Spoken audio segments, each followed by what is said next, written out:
So we have then, to really kind of finish with a bang, a very high energy panel here of people who are envisioning the new nature and are actually working and creating the new nature and addressing some of the questions that have been raised. And the moderator for that panel is my friend, my colleague, someone who I think has incredible energy, intellectual, physical, and every other way you could define it, Ursula Heise, who's a professor in the Department of English and the UCLA Institute of the Environment. Thank you, Glenn. Thank you for all of you for holding on through a long day. It's my pleasure to introduce the speakers for our last panel before the keynote today, called The New Nature of California. So our first speaker will be Beth Pratt Bergstrom. She's the California Director for the National Wildlife Federation and has worked in environmental leadership roles for over 20 years. And she's worked in two of the country's largest and most iconic parks, Yosemite and Yellowstone. She has a book that's coming out that speaks directly to the conversation that was just even. And I swear he's 4 years old again. And this is the look of a mom and her daughter seeing snow for the first time together. And we are leading people toward this direction. Whether or not they go all the way, that's not my concern, but this direction toward conservation activities. And we are careful to make sure that people have experienced that piece of nature before we ask them to clean it up. Okay? So when we see kids going out on a beach and cleaning up, my first question is, have those kids ever played at that beach? Okay? So let's, think about how people can develop a relationship in advance of stewardship. And I'll just close right here and share with you some lessons that we've learned. And one is relevance. We hear a lot about people talking about meeting people where they are. But really behind that is about relationships. It's about the listening, but then the doing, and responding to people's values. Partnerships are everything to Outdoor Afro. We couldn't do the work we do without partnerships, but our partnerships are based on reciprocity, mutual benefit, and they're designed to help us disrupt our assumptions and stream in new information. And it takes some courage to really do that authentically. And finally, we are in this for the long haul. This is not about the grant year. This is not about the election. This is not about how many people we can get into a specific place in a specific time, but this is really about culture shift. And I will know that our work is done not when there's a parade down Main Street or balloons falling from the sky. It'll be this moment, this ordinary moment where we'll be out in nature and we will see people out in proportion to their population and their opportunity, and it will be no big deal. Thank you.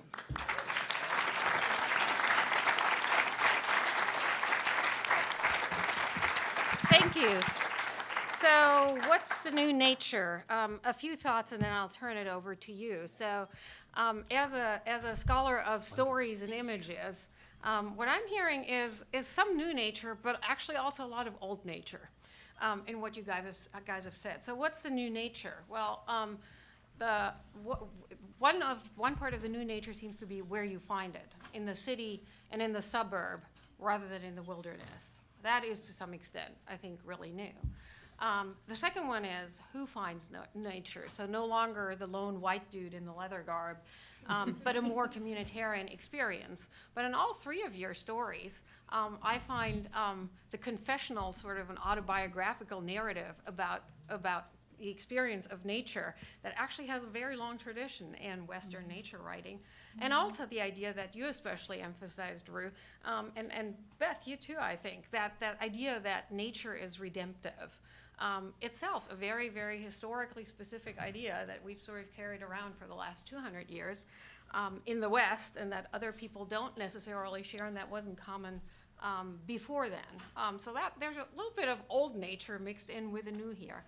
And then the third one is how you find nature. So on one hand, again, there were these old elements, looking closely. The guy looking through the binoculars, or DJ in your account, sort of paying attention to the snail tracks on the sidewalk, paying attention to the crows. That, too, is sort of a staple of how we've conceived of our relationship with nature for a long time. That sort of changed awareness, changed attention to what's around us.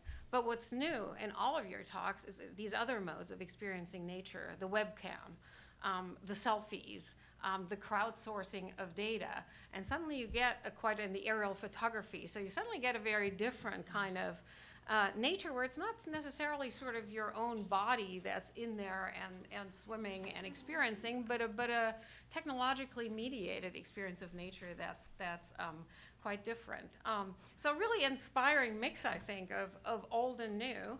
I'm wondering whether, as a scholar of literature and culture, I couldn't help wondering, so where's the more symbolic meanings of the encounter with nature? Because one thing that for the last 200 years going out into nature has done is giving vent to and expressing unease or even protest with the way society is. Your stories were all very happy.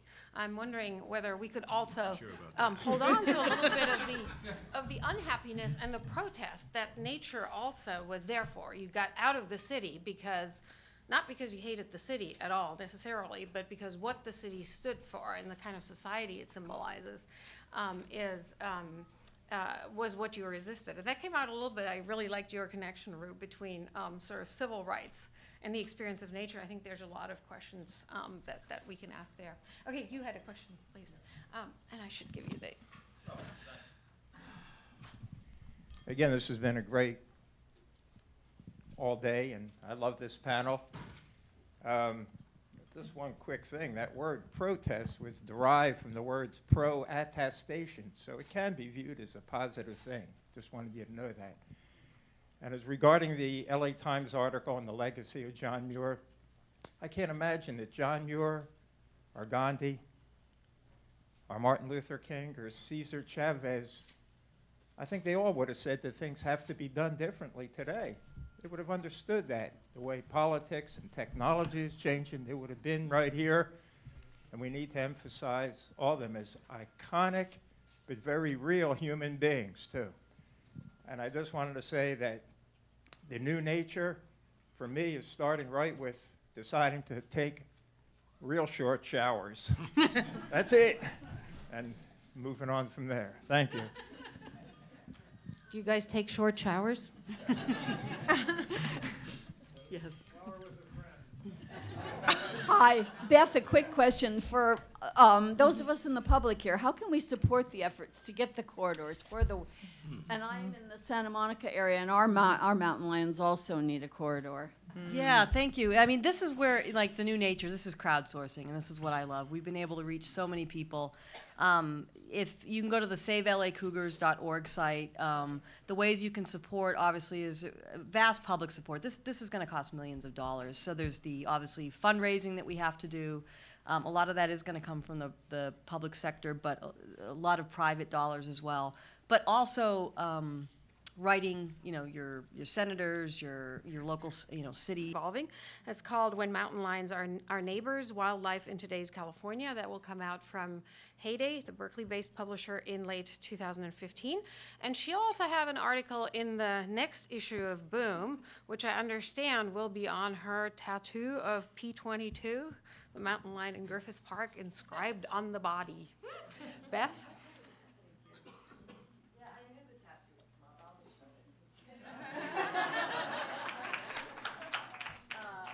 Yeah, I seem to have stumbled on a new model for getting the word out about conservation. This got in the Wall Street Journal and the BBC. It's my first tattoo at age 45, and it works.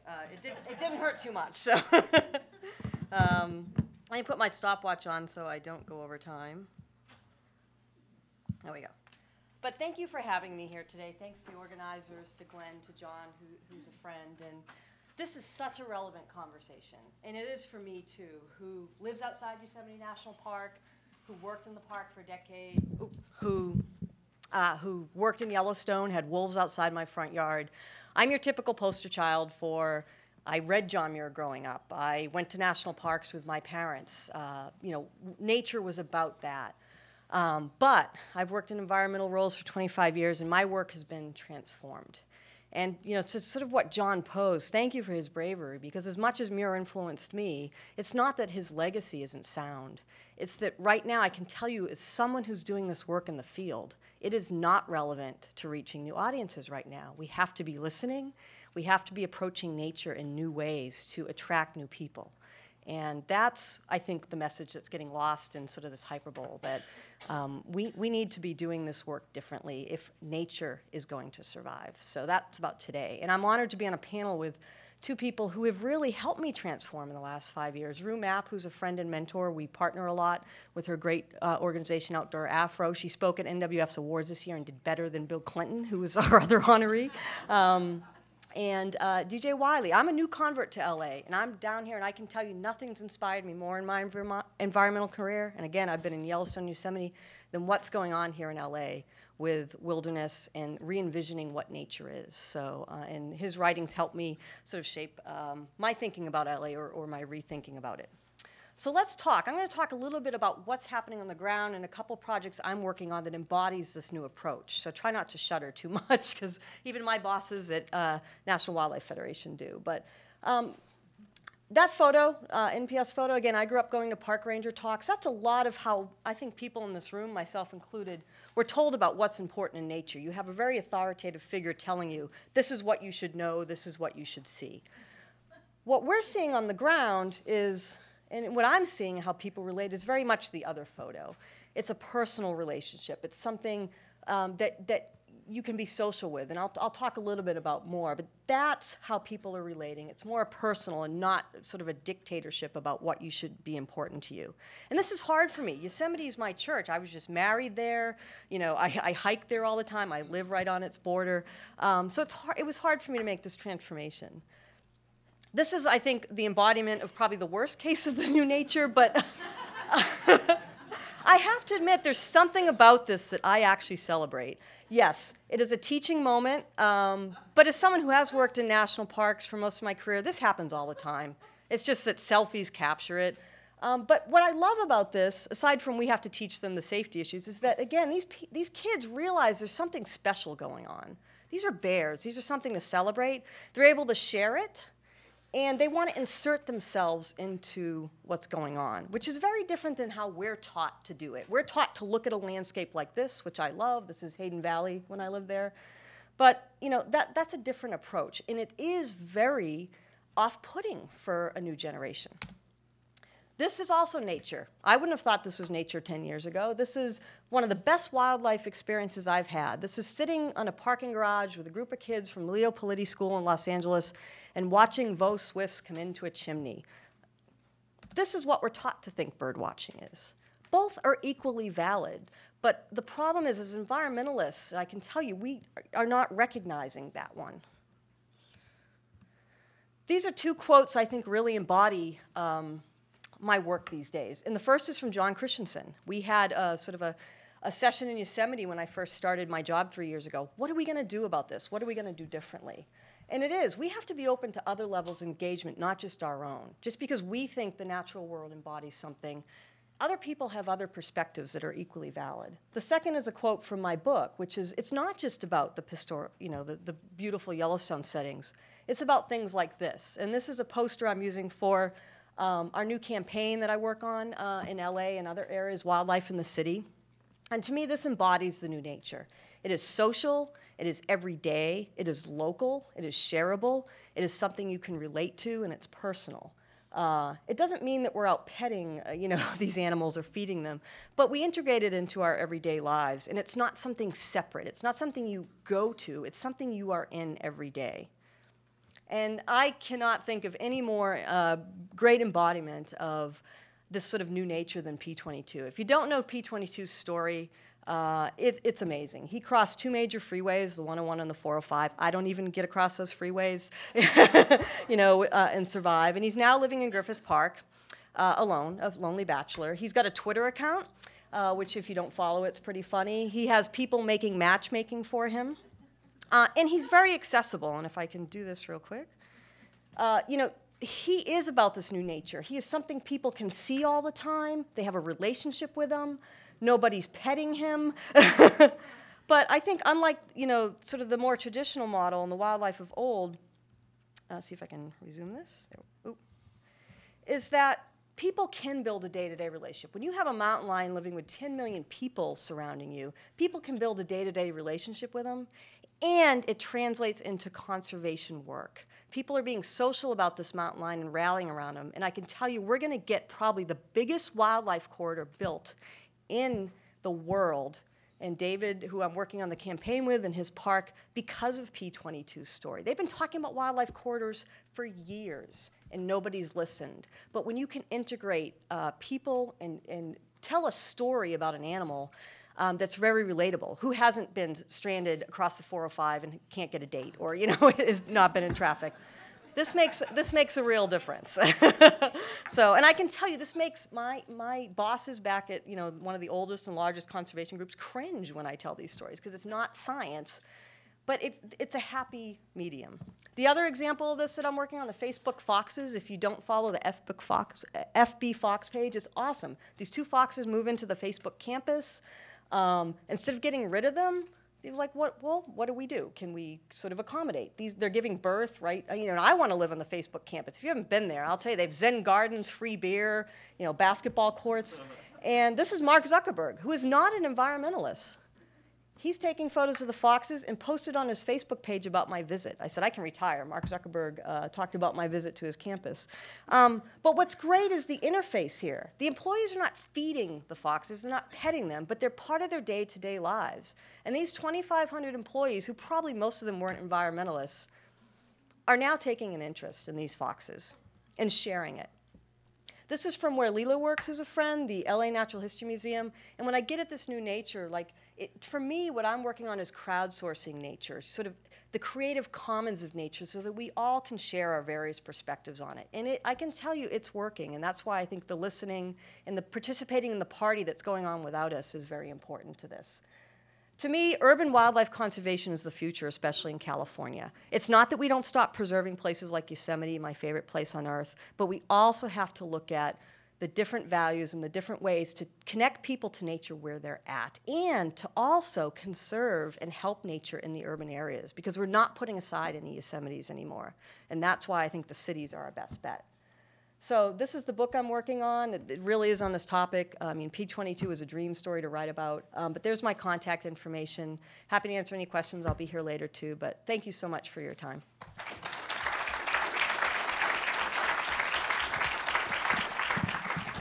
Thank you, Beth, and for sticking so beautifully to time as well.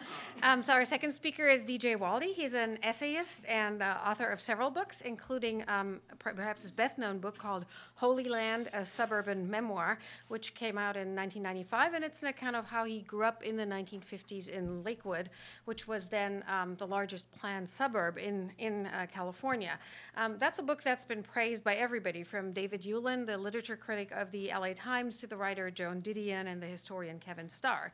So he's a contributing writer to Los Angeles Magazine and a contributing editor to the Los Angeles Times. And his piece, Nature's Haunted House, is in the issue of Boom that you're all holding in your hands. Thank you, DJ.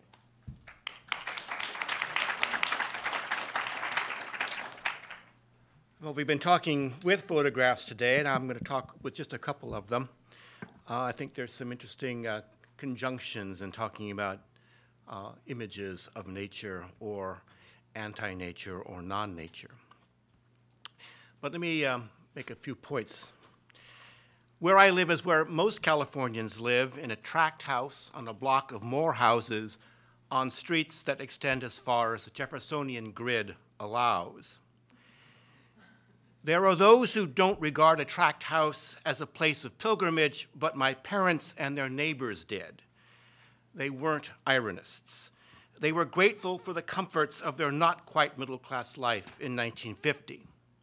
What happened in the years after was the usual redemptive mix of joy and tragedy, for which the country music coming out of Bakersfield was part of the consolation. A Puritan strain in American culture is repelled by places like mine. and has been since a brilliant young photographer named William A. Garnett, working for the Lakewood Park Corporation, took a series of aerial photographs beginning in 1950 that looked down on the vulnerable wood frames of houses that were going up at the rate of 500 a week. After more than 70 years, these photographs, the ones you're looking at now, these beautiful and terrible photographs indict suburban places and exile them from any state of nature. Except you cannot see the intersection of character, environment, and desire from the altitude of 1,000 feet, and Garnett never came back to photograph everyday life on the ground. When I stand on my front porch, I see the human-scale specific landscape into which was poured all of the commonplaces that have shaped my convictions and my aspirations, and for all I know, those of my Latino, African-American, Asian, and Anglo neighbors. My place is presumed, because it is suburban, to be uniquely featureless, inhuman, and denatured. It is, in fact, a place that is complex, enmeshed in interleaving narratives, and a zone of contact with nature near at hand and global. Because we do not know everything there is to be known about nature, negligent observers overlook its appearance and effects in places like mine. My suburban street is a concrete and stucco fraction of the nearly uniform grid of Los Angeles, but nature is never absent there. I walk down my block, and nature's reciprocal penetration always manages to break through my self-absorption. The tracks of snails glisten on the sidewalk. The stink of an irritated skunk lingers in the morning air. I've seen hawks perched on the dish antennas on my neighbors' roofs. A coyote and I sometimes pause at the end of my block and watch each other before the coyote lopes into the Edison Company right of way. Mourning doves, mockingbirds, scrub jays, and house sparrows accompany me, either in person or as a fugue of their calls interleaving overhead. Some in this audience believe that self-willed or autonomous nature should be preferentially valued far more than my ordinariness. Well, the everyday things that I've just described are facts and a beauty in my wondering presence over which I have no control. The suburban street I've walked since I was a child is a concrete path cut into nature, but on which nature has never been absent. Nature's appearance on my suburban street is profoundly ordinary. Its effects are habitual and reciprocal. My walk is often punctuated by the warning cries of juvenile crows. I may not know their nature well enough, but I know they're in my nature. My suburban street is utterly commonplace, but it's also common ground for the crows and for me, where nature shapes behavior and is shared at every scale. The crows experience me, I experience the crows. We make a world in that encounter while it lasts. In recent years, the crows have brought news of a world beyond my street. The crows have been infected, and as carriers, helped infect me and some of my neighbors with West Nile virus. The crows died from it, recovered in numbers, and died again in the following spring, but fewer as the crows, the mosquitoes, the virus, my neighbors, and I edge toward an inevitable balance of living and dying. That, I suppose, is nature too. My place on the suburban grid isn't self-enclosed or estranged. It's engaged in ways that compel me, following the example of the crows, to ignore the insufficient dualities of the domesticated and the wild that still frame, like an Ansel Adams photograph, what we mean when we talk about California and nature. From my perspective, no part of the landscape through which I walk is privileged over any other solely by its relationship to nature. My view has always been from nature and into nature. John Muir heard the eloquence of nature, as I think I do, but are these different natures or one? The answer is, the easy answer is, you can have yours on a mountain peak, miles from the things of everyday life, and I can have my nature on a suburban street with miles of more of the same all around. Perhaps we should instead see nature from the perspective of the crows, who exult in their way over these differences, who see nature simply as the place where they are. To decompose landscapes into parts more or less worthy of privilege imposes aesthetic values to which uncaring nature is indifferent. Environmental critic Jenny Price complained in her essay, 13 Ways of Seeing Nature in LA, that, quote, "We make sacred our encounters with wild nature, but thereby desacralize all other encounters." Perhaps as a corrective, we should remember, we should remember that because of us, we all live in a ruined paradise, a ruined paradise by virtue of us. But we should also remember that these ruins are someone else's sacred place. It's tempting to see only epitaphs in the California landscape, but was the outcome of any human settlement ever more than history turned into nature? That's what it means to live in a place in the company of others. Some of us look for a place in the natural world. We travel great distances to take risks to get closer to it. Some of us seek to demonstrate how superior that world is and how far it is from home.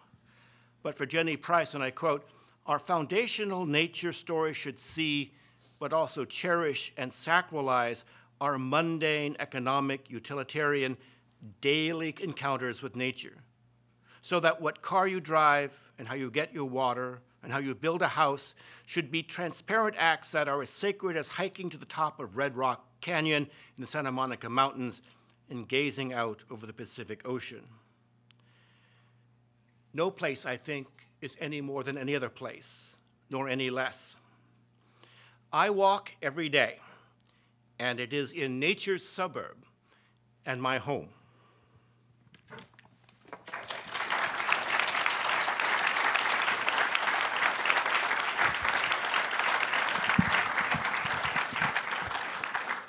Thank you so much. Our third speaker, as Beth already indicated, is Mapp, who's the CEO and founder of Outdoor Afro, which is a social community that connects African Americans with natural spaces and with one another through things like camping, hiking, biking, birding, fishing, and gardening. So Rue grew up in Oakland and spent some time at her family's working ranch in the northern woodlands, and that's where she first developed a passion for natural spaces, for farming, and learned how to hunt and fish. And then when she later joined the Girl Scouts and Outward Bound and did a lot of camping, mountaineering, rock climbing, road biking, all of that, she realized more and more just how few African Americans were participating in these kinds of activities. And so for the last 2 decades, she's used digital media as a tool to connect with people of color who share her outdoor interests and to connect more people of color with nature. Thank you, Ruth.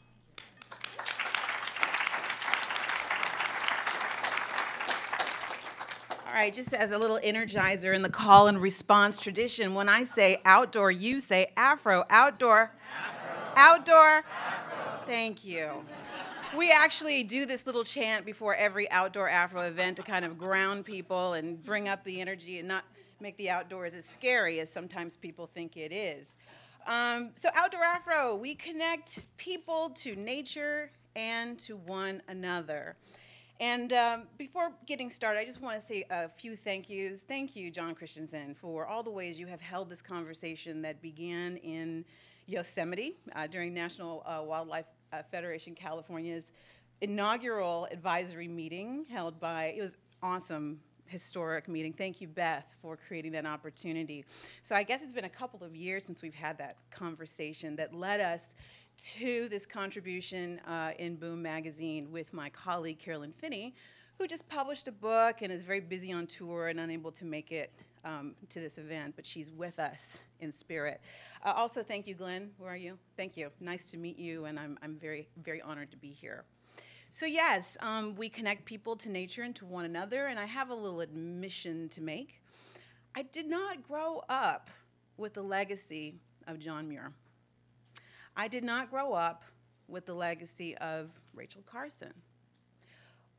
But I did grow up with the legacy of Harriet Tubman, who, because of her wilderness expertise and leadership, was able to lead hundreds to freedom.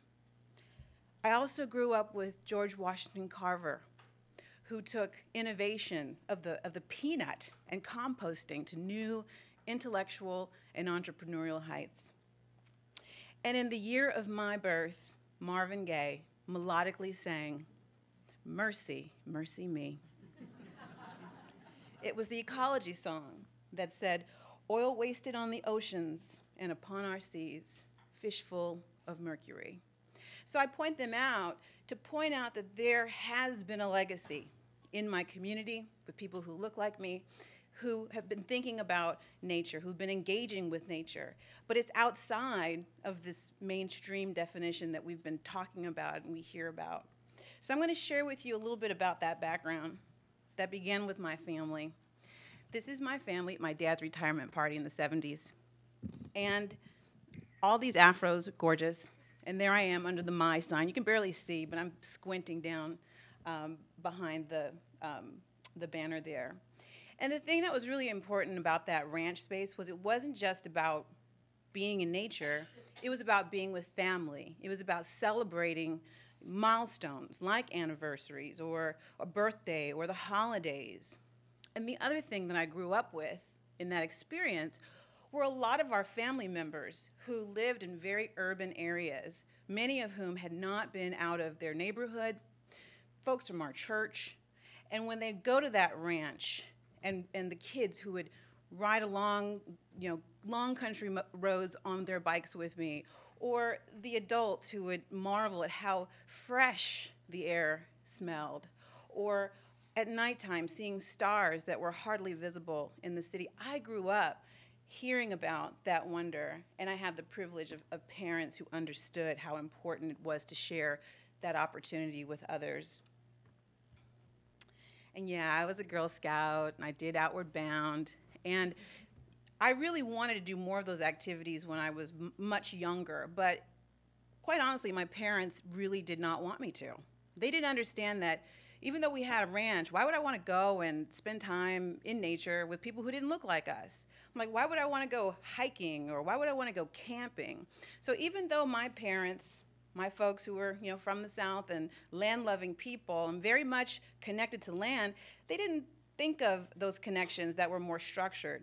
And interestingly enough, they would have never considered themselves conservationists, even though they expressed conservation values in almost everything that they did. But it wasn't until 2009, and this was after, a long journey in changing my career and thinking about my next steps. And 2009 was a very unsettling time for a lot of us, especially economically. And so I was at this crossroads, and I talked to a mentor about what I should be doing. And it really surprised me, but when she asked, what would I do if time and money were not an issue, I just opened my mouth, and I said, I'd probably start a website to reconnect African Americans to the outdoors. And she was like, okay. But it was that moment that all of my past, all the experiences that I had being a small business owner, loving technology, connecting with people in both structured and unstructured activities were all my truth. It all kind of bubbled to the surface. And within 2 weeks, Outdoor Afro was born. Also, what was happening in 2009 was the emergence of social media, which was very, people did not want to really embrace social media in many different forums, but in the environmental movement, people found that social media had this potential to be a conflict. Like, why would we be looking at our screens, or why would we be sharing information in front of a terminal and not actually be in nature? But it was a really interesting time when Outdoor Afro was born that I was able to leverage this emergent media where you didn't have to pay to play back then. And from my place in Albany, California, I was able to have this national conversation that resonated, that began with me telling the story about my past, like I'm sharing with you. But what happened was magical, and that was people who I didn't even know said, me too. I love nature too. Here's my story.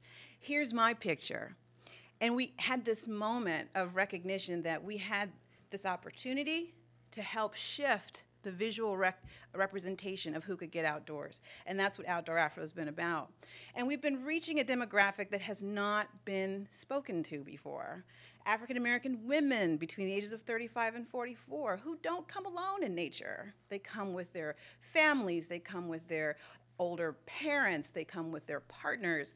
And so this core group they become amplifiers to help tell the story and carry it forward. And we do it in partnership. These are just a sample of the partners who we work with, including the Sierra Club.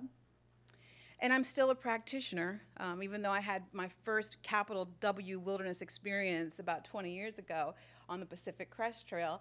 I decided to go to the Alaska National Wildlife Refuge with this dispatch from the Sierra Club to learn about a different kind of wild. And this is in recognition of the 50th anniversary of the Wilderness Act, which many of you are familiar with. But it's also, this year, the 50th anniversary of the Civil Rights Act. And I've been thinking a lot about the intersection of those two acts. What connections were made back then? What connections weren't made? What opportunity did we miss back then that we can take on now to protect both vulnerable people and vulnerable places?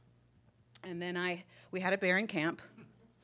And this moment was not about the bear, I quickly realized. It was really about my humanity in its wild. And how can I relate that experience of being in that wild with what's going on in my hometown of East Oakland?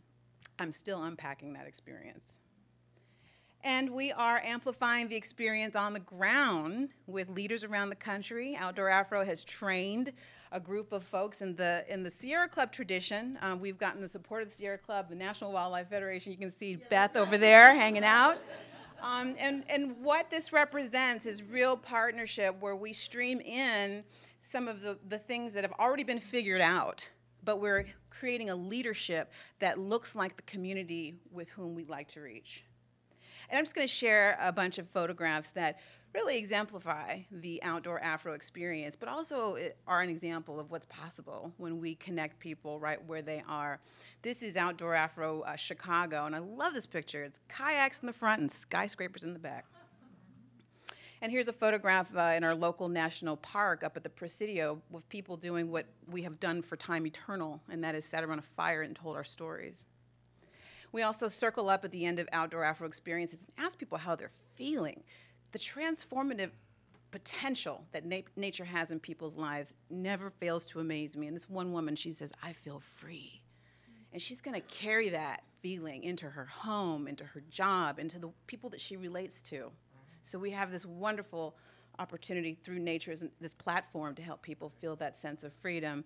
And then if you recall that earlier picture of me and my family, you know, this is what an Outdoor Afro experience looks like today. It's about people coming. These folks didn't even know each other before this hike, but somehow accomplishing something together in nature created community. And being together also encourages people to take healthy risks and remember family traditions, and to start seeing in nature again. And we cannot forget the wonder that adults need to experience. Here's a man who is about mid-30s. He found a banana slug. Board of Supervisors, almost every city within the area, Gora Hills just passed it last night, City of Malibu, Thousand Oaks are passing proclamations. So there's a lot of public support, but yes, we do need, I mean, this is gonna take the whole city of LA behind this. This is a lot of dollars, but I know it's going to get done now. So SaveLACougars.org. You can sign up. Yeah, cool. Thanks. And just a very quick shout out, David. Your book is so Lakewood. Our book club read it. It was really informative. We found. Thank you. You're very kind. Thank you. And you can get a tattoo as well if you.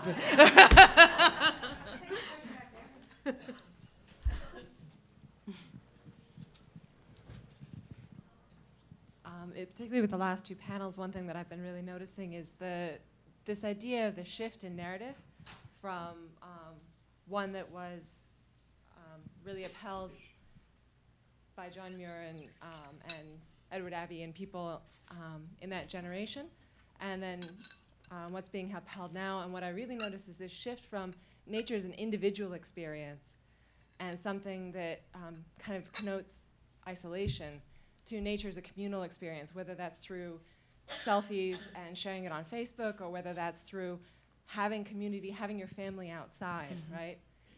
Bringing that community outside as opposed to having it in a conference center or wherever. And I was just wondering, in terms of that transition, how we, I guess this is sort of an ephemeral question, but how we capitalize on that and shift that message. Just real quickly, and you know, for me, social media in the electronic age has been a boon for the conservation work in wildlife. I just think sharing that communal experience, having worked in parks for a while, it was very controversial to even have Wi-Fi in like hotels, like I remember in Yellowstone. But what's the difference between a kid sharing a photo on Facebook of him at the Old Faithful or in Yosemite Valley, or us writing the letter with the postcard? It's just a new technology. So I think you're right that we are starting to capture that as a communal, because we all know these days it's not about the old days where ABC News told you what to think. It's peer-to-peer. So capturing that, and the more people, you know, I think Rue can address this question just as well, that we get with an experience with nature that could be different than ours, the more they're going to share it, and then you get, you know, and so on, critical mass.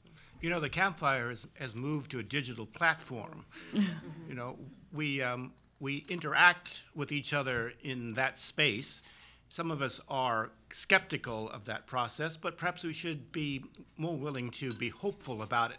The ability for people to share stories is what we've been talking about all afternoon. And I must say, perhaps just a skeptical optimist, that good, share many stories. Out of that will come good things. I couldn't agree more. And what we find is when we share those images of people who look like me in nature, there's an embedded invitation. Because if you don't see yourself in the mainstream magazines, or you don't see yourselves as part of the promotional materials around outdoor engagement, then you can kind of buy into the myth that only certain types of people participate in those activities. And so we're deliberately disruptive, and we tell all of the people who want to join as leaders they have to be adept at social media, so that if you've got those 12 people out there, it's not just about those 12 people, it's about the 24,000 people who will feel a part of that experience. One other thing about the group experience I think is relevant for some communities is that the outdoors, especially the wild, the capital W wilderness, does not necessarily represent safety. We have a history in this country of strange fruit. Billie Holiday was not singing about edible fruit. She was singing about the fruit in the South. The Jim Crow era is still within the memory of a living generation. And there is a narrative that says that it's not about the wildlife you have to worry about, it's the people. So we have to remember that, and I think that that's one of the reasons why people really embrace the group experience in the outdoors, especially as women, because they feel safer. This is a question for Mr. Waldie. The symposium is 100 years after Muir, and obviously he was instrumental in giving us the macro and outdoors. The question is, would you have appreciated the micro doors outside of your house if you hadn't had the wilderness experience in the greater outdoors? Interesting question. My experience of the wilderness, qua wilderness, pretty limited. Some excursions to the San Gabriel Mountains, San Bernardino Mountains, when I was a child, but I am not a hiker. I am not an outdoors person at all. I have a boring collection of vision problems, which keeps me from being much of a hiker or a wanderer in the wilderness. My encounter with nature is very parochial and very local and very much in the few feet in front of me that I can see clearly. Where I discovered nature was in ruminating, reflecting on the natural stuff around me, not dismissing it, saying it should be out there somewhere where nature should be, that I'm missing something because I'm not in the mountains, but finding that there was something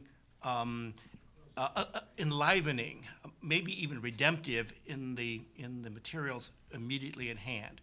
So the narrative of the outdoors, which I understand literarily is significant, but the experience of nature is what I attended to in the space in front of my feet. One more question, and then we have to wrap up. Thank you. It's been a great day. So Los Angeles is growing fast, and it's growing up. It's becoming more dense. For those of you that know the city, what do you think nature is going to look like in the city as it becomes a bigger and bigger metropolis? You know, I think there's room for both. Listen, I'm someone who loves being in the middle of nowhere in Yosemite and seeing, you know, black bears when I hike alone. But one of the things we do at the National Wildlife Federation is we have a certified wildlife habitat, and you can do that from an apartment balcony. So I think even with population growth and even with more development, and I'm not saying I'm for that, but I think we're being realistic that it's going to happen. You can have nature. Well, you know, I love the talk about build it and the grizzly bears will come. I mean, I put a frog pond in my yard and they come. I mean, nature needs very little. Those Facebook foxes made it through about a foot from the Palo Alto Baylands through people's. So I think with education and with looking at how conservation and urban environments can work together, I think the future of Los Angeles, even with more population, will be wilder and with nature more integrated. That's my. Yeah, that's true. That's my optimism. It's sort of unstoppable. My suburban neighborhood has skunks, possums, raccoons, coyotes. I expect a mountain lion to show up one day. Awesome. We'll get them there. We'll get them there. Who knows? I'll get a tattoo if one shows up. And I also am convinced that the conception of the built environment in Los Angeles is increasingly thought of as having a natural component, a green component, if you will. It's hard to find the right words here. So that even in a new development with nothing but concrete walls, there is a desire to make one of those walls a green wall, full of plants and maybe even things that you can eat. You know, a grazing wall in a downtown office building. Ruth, any thoughts? Nope. All right. Thank you guys. Thank you so much. Thank you so much.